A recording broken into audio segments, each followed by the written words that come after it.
Welcome to the finance session episode number 5। এই ভিডিওতে আমরা ক্রিপ্টোকারেন্সি নিয়ে ডিসকাস করব। তো ফার্স্টে জানবো যে ক্রিপ্টোকারেন্সি কী, কয় ধরনের ক্রিপ্টোকারেন্সি অ্যাভেলেবেল আছে অ্যাট প্রেজেন্ট, কী কীভাবে আমরা ক্রিপ্টোকারেন্সি বাই করতে পারি ইন্ডিয়াতে, ক্রিপ্টোকারেন্সির কীভাবে অ্যাকচুয়ালি ফাংশন করে, আর ক্রিপ্টোকারেন্সির লিগ্যাল ইলিগ্যাল কিছু কন্ট্রোভার্সি যেগুলি তৈরি হচ্ছে সমস্ত কিছু। Okay, so first, what is cryptocurrency? আমরা যে কারেন্সি ইউজ করি সেটা হলো ফিজিক্যাল কারেন্সি এবং সেটা একেবারে অফিসিয়াল কারেন্সি অফ ইন্ডিয়া। এবার ক্রিপ্টোকারেন্সি যেটা আছে সেটার কোনো ফিজিক্যাল ফর্ম নেই, এটা completely digitally ট্রানজ্যাক্টেড and available currency. এর কোনো ফিজিক্যাল ফর্ম নেই, ডিজিটালি এই ব্যাপারটা করতে হবে। মানে আমরা যেমন ইউপিআইতে ওয়ালেট ইউজ করি, ইউপিআই ওয়ালেটে টাকা অ্যাড করে দিই, তারপর সেটা অন্যজনকে পাঠাই কিংবা অন্যের কাছ থেকে টাকা রিসিভ করি, সিম্পলভাবেই ক্রিপ্টোকারেন্সিগুলিও সেভাবে কাজ করে। স্টিল আমরা ওয়ালেট থেকে টাকা কিন্তু ব্যাংকে নিয়ে আসতে পারি ইউপিআইয়ের ক্ষেত্রে, কিন্তু ক্রিপ্টোকারেন্সির যে টাকা, ক্রিপ্টোকারেন্সির যে ভ্যালুটা, সেটা কিন্তু আমরা ব্যাঙ্ক অ্যাকাউন্টে ট্রান্সফার করতে পারি না। তো যা ট্রানজ্যাকশন হবে, যা অ্যাভেলেবিলিটি থাকবে, সমস্ত কিছু ডিজিটালি হবে ক্রিপ্টোকারেন্সির ক্ষেত্রে। না, ক্রিপ্টোকারেন্সি অনেক ধরনের আছে এবং প্রায় প্রতি সপ্তাহতেই কিছু না কিছু ক্রিপ্টোকারেন্সি নতুন বাজারে চলে আসে। তো ওল্ডেস্ট যে ক্রিপ্টোকারেন্সি সেটা হলো বিটকয়েন, এটা সবথেকে পপুলার ক্রিপ্টোকারেন্সি। তার সাথে সাথে বিটকয়েন একটা সময় একমাত্র ক্রিপ্টোকারেন্সি ছিল 2016-17 অবধি, কিন্তু বিটকয়েনের যে সাকসেস দেখার পর অনেক ধরনের ক্রিপ্টোকারেন্সি বাজারে চলে আসে, যেগুলি বিটকয়েনের যে লিমিটেশনসগুলি ছিল সেগুলিকে ওভারটেক করে যে আরও বেশি অ্যাডভান্সড হয়ে যায়। তো বিটকয়েনের দেখা দেখি Ethereum, Dogecoin, Litecoin, এই সমস্ত ক্রিপ্টোকারেন্সিস নতুন নতুন বাজারে এসছে। তো এখন মোটামুটি বিটকয়েন আর ইথেরিয়াম দুটো সবথেকে কমন ক্রিপ্টোকারেন্সি। এছাড়াও ডজ কয়েন, লাইট কয়েন, এই সমস্ত রিপল, এই সমস্ত ক্রিপ্টোকারেন্সি অ্যাভেলেবেল রয়েছে। বাট যত দিন যাবে নতুন নতুন কারেন্সি আরও লঞ্চ হতে পারে। সিম্পল যেমন কিনা আমাদের Indian rupee, euro, American dollar, Australian dollar, এই সমস্ত বিভিন্ন কারেন্সি আছে, সেরকমও ক্রিপ্টোকারেন্সি নানা ধরনের আছে। বাট এটা মানে এটা না যে তুমি বিটকয়েন দিয়ে ইথেরিয়াম নিতে পারছো, বিটকয়েন দিয়ে কিন্তু বিটকয়েনে নিতে হবে, এখানে কোনো এক্সচেঞ্জ ভ্যালু পাবে না। সো এই কয়েনের যে ক্রিপ্টোকারেন্সিগুলি নিয়ে আমরা বললাম নাম, সেগুলি কিভাবে কেনা যায়। দেখো, কারেন্সির দুটো মেন পারপাস হয়, একটা হচ্ছে কি জিনিস কেনাবেচা করার জন্য কারেন্সিকে ইউজ করা, আরেকটা যে পারপাস সেটা ইনভেস্টিং পারপাস। মানে ইন্ডিয়াতেও কারেন্সি মার্কেট একটা আছে, যেখানে তুমি ডলারে ইনভেস্ট করতে পারো, পাউন্ডে ইনভেস্ট করতে পারো, এছাড়া অন্যান্য বিভিন্ন কারেন্সিতে ইনভেস্ট করতে পারো। জাস্ট এটা ভেবে যে ফিউচারে ডলারের ভ্যালু বাড়বে, ফিউচারে ইউরোর ভ্যালু বাড়বে। ওকে, সো এটা হচ্ছে ইনভেস্টিং অপশন। বাট আমাদের মেন কারেন্সির অপশন যে অবজেক্টিভ, সেটা হলো কমোডিটি এক্সচেঞ্জের একটা মিডিয়াম হিসাবে কারেন্সিকে ইউজ করা। বাট ক্রিপ্টোকারেন্সি যেহেতু একটা খুব এটার কোনো লিগালি শেপড নয়, ফর্মালি অ্যাকসেপ্টেড নয়, তাই ক্রিপ্টোকারেন্সিকে কিন্তু ট্রানজ্যাকশনের জন্য খুবই মিনিমাম ইউজ করা হয়। ম্যাক্সিমাম এখন আমরা ক্রিপ্টোকারেন্সিকে ইনভেস্ট করি because of investing purposes, for increment in the value of the cryptos. Just এটা ভেবে যে ফিউচারে সেই ক্রিপ্টোটার ভ্যালু বাড়বে। ওকে, জাস্ট এটা ইনভেস্টিং অপশন হিসাবে আমরা এই সমস্ত ক্রিপ্টোকারেন্সিকে দেখছি। ট্রানজ্যাকশন হিসাবে কিন্তু ক্রিপ্টোকারেন্সি এখনও সেইভাবে প্রভাব ফেলেনি। তো এই যে ক্রিপ্টোস, সেখানে ইনভেস্টিং করার জন্য বিভিন্ন প্ল্যাটফর্মস রয়েছে। দেখো, ক্রিপ্টো লিগাল কি ইললিগাল, এই প্রশ্নটা সবার মনে থাকে। ক্রিপ্টো ইললিগাল নয়, বাট এটা মানে এটা না যে ক্রিপ্টো লিগালি টেন্ডার হিসাবে ব্যবহার করা যায়। ক্রিপ্টোর যে স্ট্যান্ড অ্যাট প্রেজেন্ট, এটা মাঝামাঝি, নট লিগাল নট ইললিগাল। এখনও অফিসিয়াল কোনো অ্যাপ্রুভাল আসেনি ক্রিপ্টোকে, কোনো দেশই অ্যাপ্রুভ করেনি কোনো ধরনের ক্রিপ্টোকে, বিকজ এই ক্রিপ্টোর পেছনে যে মেকানিজম, সেটা কারোর কন্ট্রোলে নেই। আর কন্ট্রোলে না থাকার জন্য অনেক ইললিগাল অ্যাক্টিভিটির জন্য ক্রিপ্টোকে ইউজ করা হয়। বিকজ যদি তা ইললিগাল অ্যাক্টিভিটির জন্য ব্যাংকের মাধ্যমে টাকা রিসিভ করা হয়, তাহলে সেক্ষেত্রে ট্র্যাকিংয়ের একটা ভয় থেকে যায়। যারা ইললিগাল অ্যাক্টিভিটি করছে তারা ট্র্যাকড হয়ে যেতে পারে। বাট যখন তারা বিটকয়েনের মাধ্যমে ইললিগাল অ্যাক্টিভিটি করছে, ইথেরিয়াম ইউজ করে ইললিগাল অ্যাক্টিভিটি করছে, তাদেরকে ট্র্যাক করা যে কার কাছে পেমেন্টটা পৌঁছেছে বা কে পেমেন্ট করেছে, এই সমস্তটা ধরাটা খুব ডিফিকাল্ট হয়েছে। সো ইললিগাল অ্যাক্টিভিটিদের জন্য ক্রিপ্টো খুব পপুলার। এই জন্যই কিন্তু ক্রিপ্টোকে এখনও ফর্মালি অ্যাকসেপ্ট করেনি কোনো central bank. But crypto illegal না, ক্রিপ্টোতে ইনভেস্টিং করলে কিন্তু কেউ ইললিগাল বলে সেইটাকে ট্যাগ করবে না।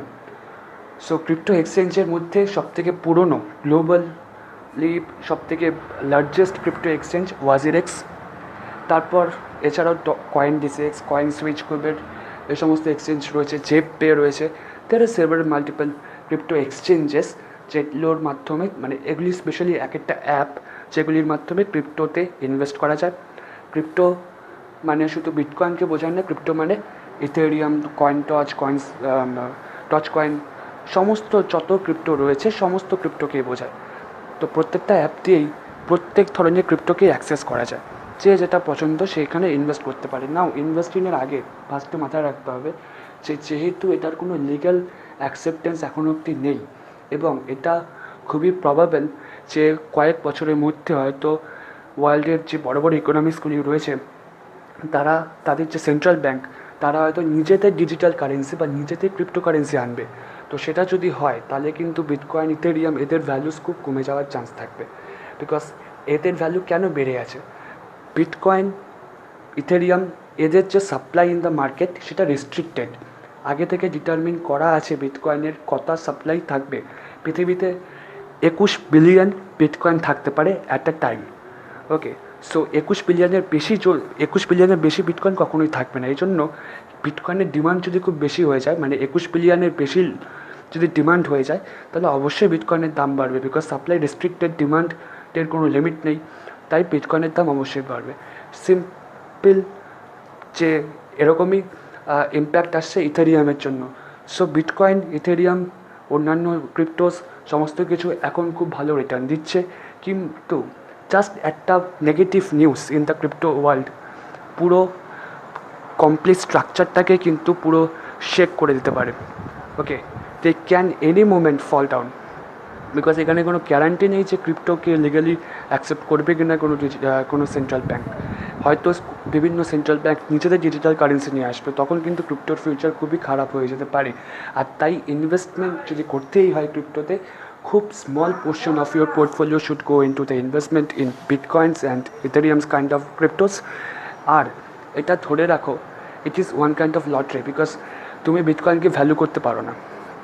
বিটকয়েনকে ভ্যালু করতে পারো না মানে বিটকয়েনের পেছনে কোনো প্রপার ইনভেস্টিং ইনস্ট্রুমেন্ট নেই যেটা দেখে তুমি বিটকয়েনের কোয়ালিটি জাজ করবে।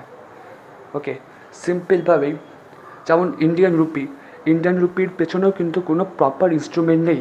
যখন ডিমনিটাইজেশন হয়েছিল তখন রিজার্ভ ব্যাঙ্কের থেকে যখন নোটগুলিকে বাতিল করে দেওয়া হয়, তখন কিন্তু ওই নোটগুলির আর কোনো ভ্যালু ছিল না। তার এগেনস্টে 2000 রুপিসের নোট চলে আসে অন্যান্য নোটগুলির সাথে। তো তখন সেক্ষেত্রে কী হলো, গভর্নমেন্টের হাতে কমপ্লিট পাওয়ার আছে, যদি তারা চায় আজকে 2000 রুপিস নোটের ভ্যালু 0 করে দিতে পারে। সো এটা মাথায় রাখতে হবে, কারেন্সির পেছনে কোনো প্রপার ইনস্ট্রুমেন্ট নেই। So currency investing is just on account of speculation, যে ফিউচারে দাম বাড়বে সেটা ভেবে আমরা জাস্ট ইনভেস্ট করছি, নাথিং এলস। সো ক্রিপ্টোতে ইনভেস্ট করার জন্যে খুব এমন একটা পোর্শন অফ ইউর পোর্টফোলিওকে বেছে রাখতে হবে যেটা কিনা তোমার লাগবে না। জাস্ট ইট কাইন্ড অফ তুমি ধরে নিতে পারো যে যেটা আমি ক্রিপ্টো থেকে রিটার্ন পাবো সেটা আমার বোনাস। ওকে, ক্রিপ্টোতে কিন্তু খুব বেশি ইনভেস্ট না করাই বেটার। এবার ফাংশনিং অফ আ ক্রিপ্টো, যে এক্সচেঞ্জগুলি আছে সেই এক্সচেঞ্জগুলিতে অ্যাকাউন্ট খোলা যায়। যেমন আমরা শেয়ার ট্রেডিং শিখেছি কিংবা বন্ড মার্কেটে ইনভেস্ট করা শিখেছি, সিম্পল তেমনভাবেই সাইন আপ করে অ্যাকাউন্ট খোলা যায়। সেখানেও ইউপিআইয়ের মতো, গুগল পে, পেটিএম, ফোনপের মতনই ওয়ালেট রয়েছে, সেই ওয়ালেটে টাকা অ্যাড করা যায়। তারপর টাকা অ্যাড করে বিভিন্ন ক্রিপ্টোকারেন্সিতে ইনভেস্ট করা যায়। আর প্রত্যেকে যে ক্রিপ্টোস রয়েছে, আমি যদি বিটকয়েনকে নিয়ে সেপারেটলি আলোচনা করি, তাহলে তোমাকে একটা বিটকয়েন আইডি দেওয়া হবে, just like a UPI ID. তো বিটকয়েন আইডি দিয়ে সমস্ত ট্রানজ্যাকশন হবে। তুমি যার কাছ থেকে বিটকয়েন রিসিভ করতে চাও তাকে বিটকয়েন আইডিটা বলবে, তারপর তোমাকে সে বিটকয়েন পাঠিয়ে দেবে। নাও এই যে তুমি যে বিটকয়েন আইডিটা পড়লে, অন্যের কাছ থেকে পেমেন্ট রিসিভ করলে, এটা কিন্তু পুরোপুরি এনক্রিপ্টেড উইথ কোড। এই জন্যই এই যে কারেন্সি তার নাম ক্রিপ্টো, এনক্রিপ্টেড কারেন্সি। এটা কিন্তু কেউ ট্র্যাক করতে পারবে না যে তুমি পেমেন্ট রিসিভ করেছো কিংবা তুমি যাকে বলেছো সে পেমেন্ট করেছে তোমাকে। জাস্ট এটা বিটকয়েন আইডি দিয়ে হচ্ছে, তুমি আর সেই একমাত্র জানে এই ট্রানজ্যাকশনের ব্যাপারে, অন্য কেউ সেটার খবর পাবে না, বিকজ এটা completely encrypted, just like an WhatsApp message কিন্তু হোয়াটসঅ্যাপ নিজেও করতে পারে না। এন্ড টু এন্ড এনক্রিপশন থাকে, সিম্পলভাবেই বিটকয়েন ইথেরিয়াম এই সমস্ত জিনিস কাজ করে।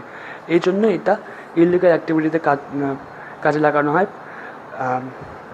এছাড়াও যে এখানে ইউপিআই এর পিনের মতনই এখানে একটা ফিচার আছে, সেটা হলো প্রাইমারি কি। বিটকয়েনের একটা প্রাইমারি কি হয়, তুমি যখন পেমেন্ট কারোর কাছে করছো তখন যে রিসিপিয়েন্ট হবে তার তো বিটকয়েন আইডি দিলে, তার সাথে সাথে পেমেন্ট করার সময় ইউপিআই পিন যেমন আমাদের দিতে হয় অন্যান্য ডিজিটাল লেনদেনের ক্ষেত্রে, সেরকমই বিটকয়েনের জন্য প্রাইমারি কি এন্টার করতে হয়, 4 ডিজিট 6 ডিজিটের হয়।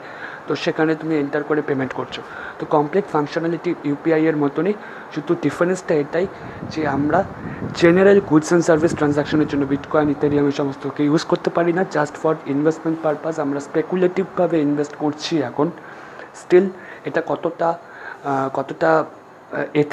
কতটা লুক্রেটিভ তোমার ইনভেস্টিং অপশন হিসাবে, সেটা নিয়ে ডাউট আছে। বিকজ এটা যখন রিটার্ন দেয় খুব ভালো রিটার্ন দেয়, কিন্তু যখন ক্র্যাশ করে একদমই তোমার ক্যাপিটালের ভ্যালু কমিয়ে দিতে পারে। সো খুব বুঝে শুনে অল্প পরিমাণে 2-3% অফ ইউর পোর্টফোলিও তুমি ক্রিপ্টোতে দাও, কোনো ব্যাপার নেই। কিন্তু একটা শুধু সাস্টেনেবল পোর্শন তোমার যদি বিটকয়েনে থাকে, তাহলে কিন্তু সেটা লস খাওয়ার, মানে ক্যাপিটাল লস খাওয়ার একটা বড় চান্সেস থেকে যায়। তো 4 স্টেপ নেওয়া হবে, খুব ভেবে চিন্তে নিতে হবে আমাদের। পার্সোনালি আমি ক্রিপ্টোতে ইনভেস্ট করতে পছন্দ করি না, বিকজ ক্রিপ্টো যতক্ষণ না লিগালি কোনো ফর্মাল একটা ডেসিগনেশন পাচ্ছে, ফর্মাল অ্যাকসেপ্টেন্স পাচ্ছে, ততক্ষণ আমার মনে হয় বিটকয়েন বা অন্যান্য যে ক্রিপ্টোগুলি রয়েছে সেগুলি ইনভেস্টমেন্ট অর্থী না। জাস্ট রিটার্নের জন্য আমরা ইনভেস্টমেন্ট করি না, আমরা ক্যাপিটাল প্রোটেকশনটাকেও দেখতে হবে আমাদের। সো ক্যাপিটালে যদি প্রোটেকশন না হয় তাহলে ইনভেস্টমেন্ট করে কী হবে। তো ক্রিপ্টো ইনভেস্টমেন্ট কন্ট্রোভার্সিয়াল, আমার দিক থেকে তো আমি ইনভেস্ট করি না। তো তোমরা যদি মনে হয় এক্সপোজার নেবে অবশ্যই নাও, বাট পোর্টফোলিওর খুব অল্প পোর্শন নিও। আর তার সাথে সাথে এক্সচেঞ্জগুলিতে অ্যাকাউন্ট খোলার আগে ভালো করে এক্সচেঞ্জের যে টার্মস অ্যান্ড কন্ডিশনস সেগুলি দেখে নিও। বিকজ পুরো মার্কেটটাই কিন্তু আনরেগুলেটেড, সেখানে কোনো সুপারভাইজার নেই। আমাদের স্টক মার্কেট সুপারভাইজ করার জন্য সেবি আছে, bond market, money market, banking সেক্টরকে সুপারভাইজ করার জন্য আরবিআই আছে, কিন্তু ক্রিপ্টোকারেন্সিকে সুপারভাইজ করার জন্য কোনো এরকম অথরিটি নেই। সো একটুখানি রিস্কি হতে পারে, তার জন্যে ভালো করে সমস্ত ডকুমেন্টস দেখে নিয়ে ইনভেস্ট করাটাই বেটার। সো আজকে এটা শর্ট ভিডিও ছিল ক্রিপ্টোকারেন্সির ওপরে। ফাইন্যান্স সেশনের যে এপিসোড নাম্বার 6, যেটা সেকেন্ড লাস্ট এপিসোড, সেটা হবে ইন্স্যুরেন্সের ওপরে। নেক্সট ভিডিওর লিঙ্ক আমাদের টেলিগ্রাম চ্যানেলে সবার ফার্স্টে আসবে। সো টেলিগ্রাম চ্যানেলটা অবশ্যই জয়েন করো, লিঙ্ক শো করছে, তার সাথে সাথে ডেসক্রিপশনেও লিঙ্ক রয়েছে। আর অন্যান্য যে ইম্পর্টেন্ট প্লেলিস্ট, ফাইন্যান্স সেশনের প্লেলিস্ট, পার্সোনাল ফাইন্যান্সের playlist, stock market, bond market, mutual ফান্ডের প্লেলিস্ট, সমস্ত কটাই ডেসক্রিপশনে রয়েছে। ওকে, বাই বাই।